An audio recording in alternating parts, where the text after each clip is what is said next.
Hello guys, welcome back to the channel. In this tutorial, I'll be showing you how to create group chat polls on Instagram.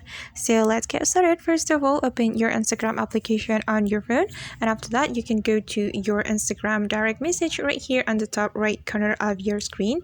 Then select the group that you want to create a poll on it. And for example, I'm going to create a poll on this group. So just tap on the group, and after that, we can click on this button, the sticker button. Then you can click on the sticker button again to look for the poll option, and this is the poll option, so just tap on it to create a poll. And you can add poll question right here, like this for example, and we can add the option right here like this. And after you're done creating your poll, you can click on create poll right here to send the poll to your group chat.